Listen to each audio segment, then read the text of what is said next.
I'm Michelle. I usually work from home, but once a month I travel for work. Another exhausting trip. I'm off tomorrow, so I'm planning to unwind with a massage and then hit the sack. Just as I was thinking this and about to unlock my front door, for some reason, the chain lock is on the door. I live in a high-rise apartment downtown with my husband Ryan. We have been married for 3 years.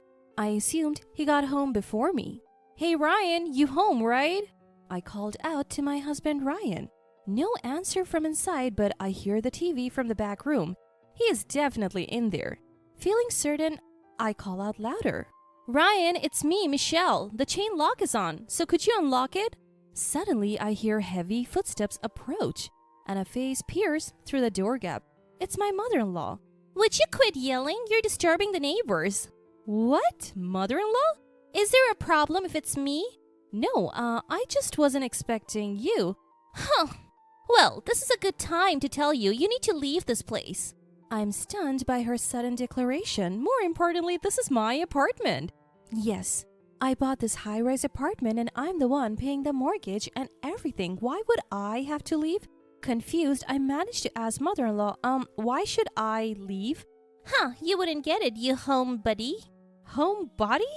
"In short, this apartment now belongs to me." "What? What do you mean?" "I changed the title to my name so you can't enter this room." Mother-in-law says this with a triumphant look. I'm speechless, but one thing's for sure, I'm not at fault here. There's no point in arguing when I'm already tired. "It seems like we should discuss this calmly," I asked mother-in-law. "So you really want me to leave?" "Yes, that's what I've been saying. Just go already." "Understood." You're surprisingly agreeable." "Arguing is a hassle, excuse me." With that, I stepped back into the elevator. Come to think of it, mother-in-law has always had it out for me, like when I went to Ryan's family meeting. Mother-in-law bluntly told me, "I can't live with you." Well, I never said I wanted to live with you either. As I replied, mother-in-law retorted as if I were a back-talking child. "It doesn't matter what you think. I don't want to live with you." I see. "If you have an issue with it, we can call off the engagement." What is she talking about? I thought to myself. Anyway, it's clear mother-in-law doesn't want to live with me. Well, that makes things simple. "I get what you're saying, mother-in-law. So you're breaking up the engagement?" Mother-in-law sneered. "No, I meant we won't live together." "Oh, okay then." Mother-in-law looked displeased. I was really ticked off. If you really want to cancel the engagement, just say you don't approve of the marriage, I thought.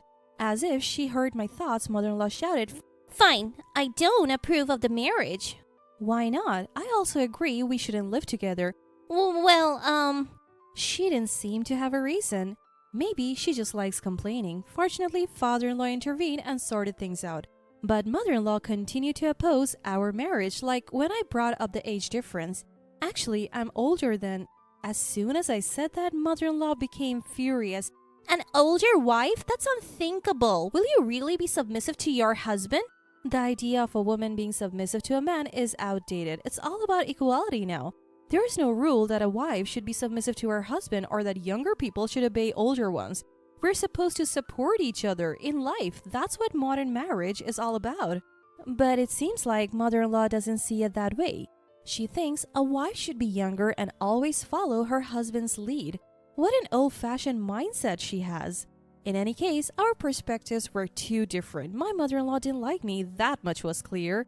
And so the tension between my mother-in-law and me continued to linger. How can I counteract this? After pondering, I chose to live in a high-rise condo. Ryan agreed to the arrangement provided I handle the mortgage. I knew it wasn't a small commitment financially speaking, but I wanted to send a clear message to my mother-in-law that cohabiting was off the table, and it worked. She stopped criticizing me. However, this only meant she stopped complaining about our living arrangements and marriage. She still didn't like me. So every once in a while, she would visit and start criticizing me, most annoyingly about household chores. In her mind, I was a stay-at-home wife who neglected housework. That's far from the truth. I'm a travel magazine writer. I even travel on site once a month for stories. But I spend the majority of my time in front of a computer, so if mother-in-law sees me, she assumes I'm not working. Our visits usually turn into arguments because of this. "You have time to play, so do some housework." "I am actually working right now." "What?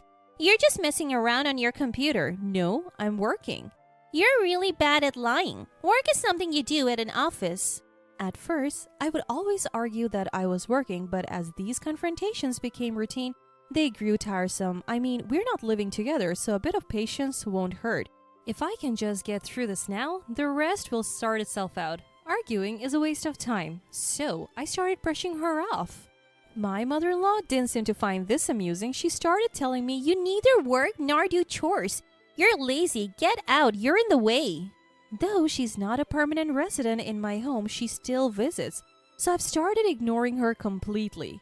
It feels like a weight has been lifted off my shoulders. However, one thing still concerns me. That's the relationship between Ryan and my mother-in-law. Ryan and his mother are close. That's not a bad thing, but they have stayed close even after Ryan and I got married. Of course, they're family, so I can't say they shouldn't be close, but there is a limit to everything. When I'm away on assignments, they meet secretly at our house. If they were open about it, it would be fine, but sneaking around makes me wonder if they're up to something. Are they talking behind my back? Are they plotting to kick me out? These dark thoughts have crossed my mind. Just the other day, I had a rare overseas business trip. I was heading to Southeast Asia, assigned by my editors to write an article targeting the holiday season. When I told Ryan about the trip, he said, "Lucky you, getting to travel overseas for work? It's not a vacation, it's for an assignment." "But you'll be touring tourist spots, right?" "Well, yes, but then it's almost like a vacation." Ryan seemed simply envious. Sure, an overseas trip can be fun if there's time, but usually the schedule is packed and there's hardly time to shop for souvenirs, so it's not all that glamorous. I tried explaining this to Ryan, but he didn't get it. "I wouldn't understand your world. Makes me realize how mundane my life is." He seemed genuinely envious, but that didn't ease my concerns. What if they're conspiring against me when I'm gone? What would I do in that situation?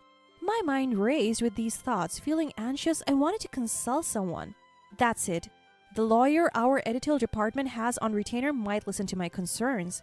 So I consulted with Lauren, a female lawyer who our department contracts with. And that's what's been happening. After listening, Lauren thought for a moment and said, "If anything happens, I'll handle it." "Are you sure?" "Absolutely. However, it will be a separate fee from the department's contract." "That's no problem." And so I gained a powerful ally. Feeling reassured, I went on my business trip, and when I got back, I faced mother-in-law's new attitude. She was talking about changing the house title and telling me the homeowner to move out. Unbelievable! I had reached the end of my rope. I can't take it anymore. I'm going to give my mother-in-law a piece of my mind. Kicked out of my own home by my mother-in-law, I yelled this while alone in the elevator. Once out of the high-rise apartment, I immediately called Lauren. I explained what had happened. Lauren told me, "All right, let's sort this out tomorrow." "Can you do that?" "Yes, I had no plans tomorrow anyway." "Thank you so much." So it was settled. Lauren and I would confront my mother-in-law together. I stayed in a business hotel near the train station that night to prepare for the following day. After a good night's sleep, I met up with Lauren near the station. We went over our plans in detail at a nearby family restaurant. After that, I contacted someone, and then Lauren and I headed to my house. When I rang the doorbell, I heard my mother-in-law's voice. "Hello? Hello?" She popped her head out, visibly pleased. "Hello, mother-in-law." "Oh, I thought it was a delivery." "Too bad, we're coming in." No, you can't. You left on your own." "This is my house. If you refuse, I'll call the police right here." I said this as a final warning, but she didn't seem to care. She boldly told us, "The police? Go ahead and call them. Didn't I tell you that the house is in my name?" This is going nowhere, I thought, and made eye contact with Lauren. Lauren nodded and asked, "May we have a moment?" "What do you want?" "I'm Lauren, Michelle's attorney. I'm here at her request." "And why would an attorney come?" "It's a delicate matter, so perhaps inside would be best." "I refuse. I won't let strangers into my home."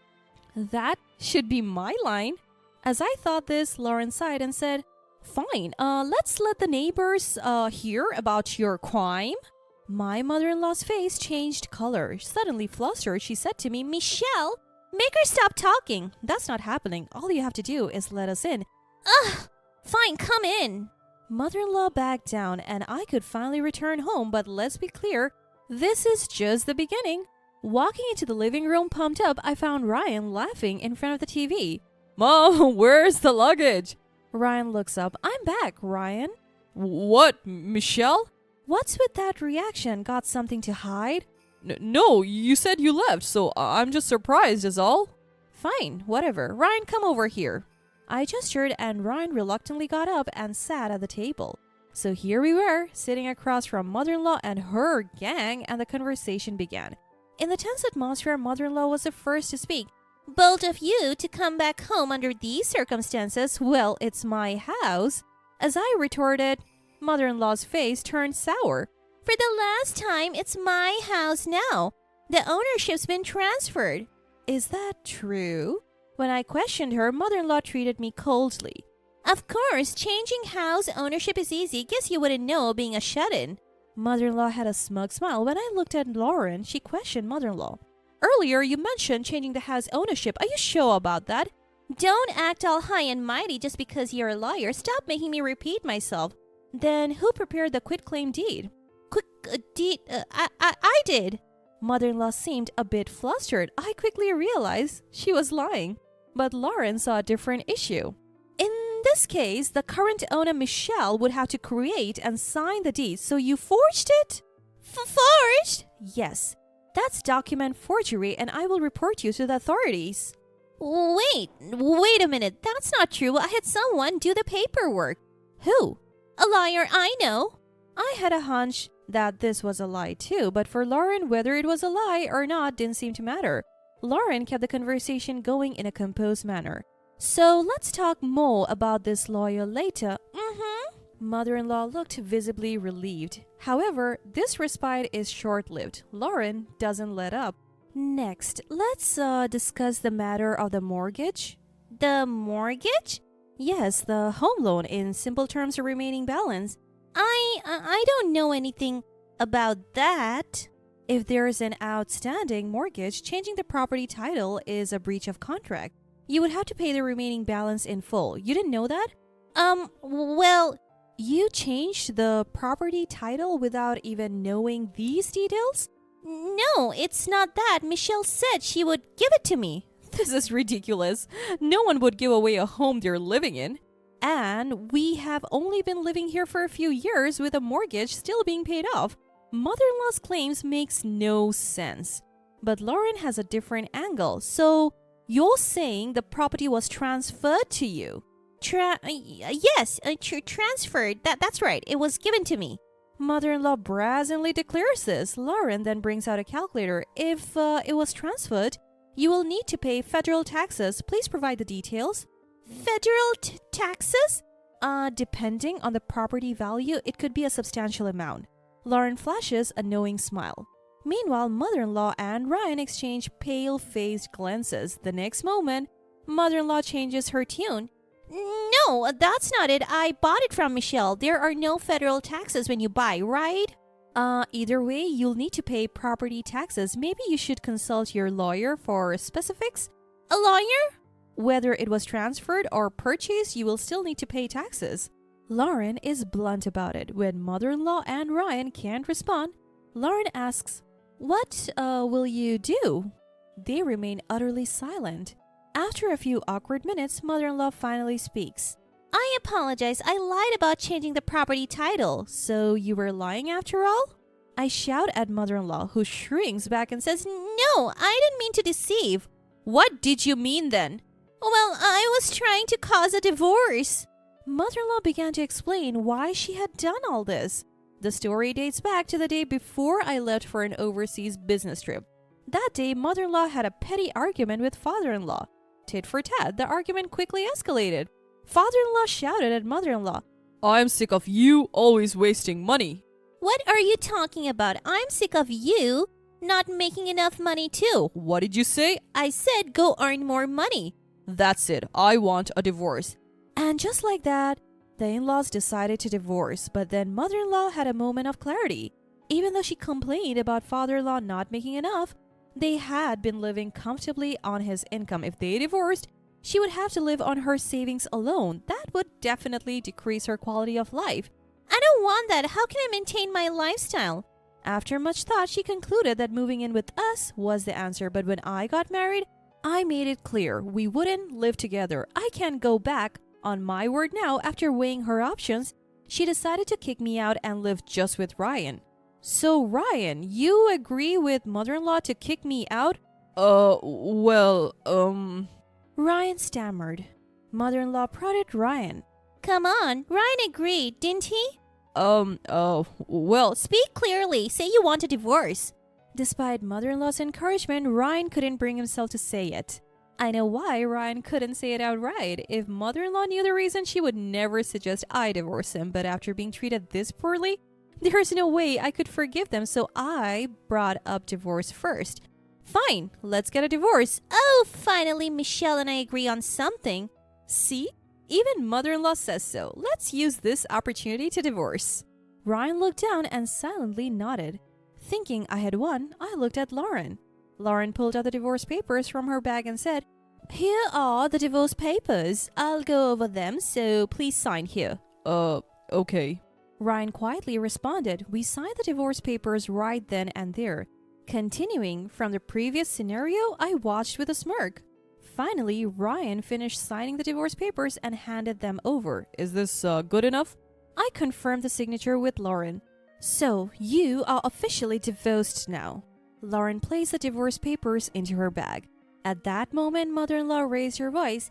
Now Michelle is a stranger to us. Get out immediately. Why should I? Smiling wickedly, mother-in-law said, You initiated the divorce, so as compensation, I'll take this house. But you were the one who first mentioned divorce, weren't you? Huh? I don't know anything about that.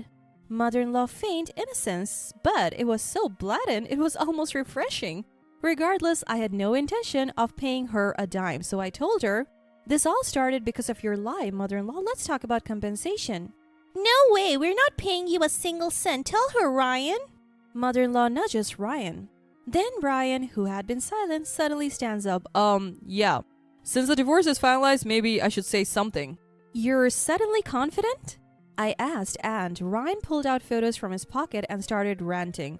Michelle, you said you were on a business trip overseas, but you were actually having an affair, weren't you? What? An affair? This is the evidence, this photo. Ryan slammed the photo onto the table with a thud. A photo? I looked at the photo puzzled. Indeed, I was in it, along with a photographer from the editorial department. Is this guy your lover? I have been following you. I saw you two getting cozy. You cheated. He's just a photographer from the editorial department. He was there to take photos. Liar, I saw it myself. Ryan insisted. I sighed. This might be more trouble than I thought. Just then, Lauren muttered, "This isn't proof of infidelity." What did you say?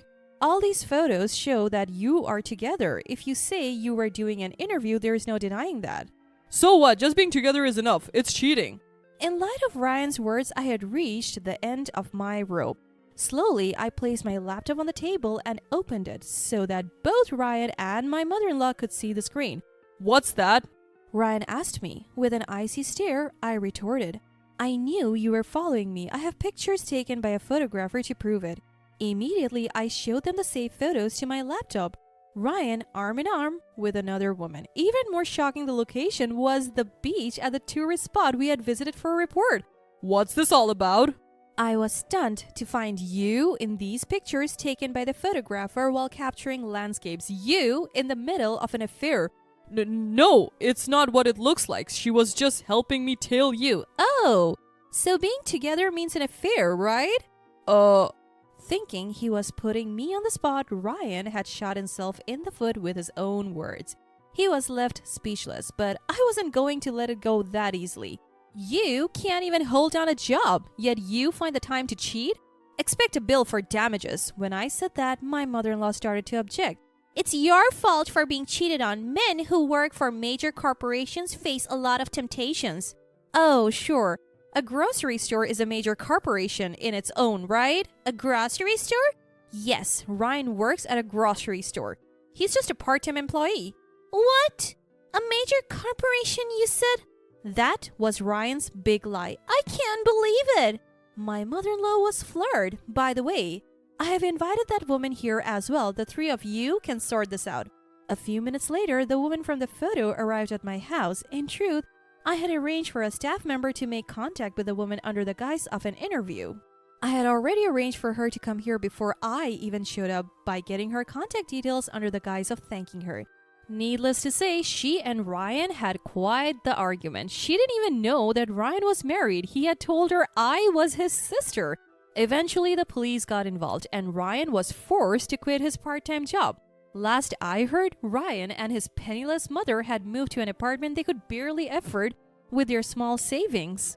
They're scraping by with day-to-day jobs, but who knows how long that will last. Either way, it's none of my business anymore. As for me, I have divorced and I'm feeling light as a feather. For the foreseeable future, I'm focusing on my work and trying to forget about that cheating man.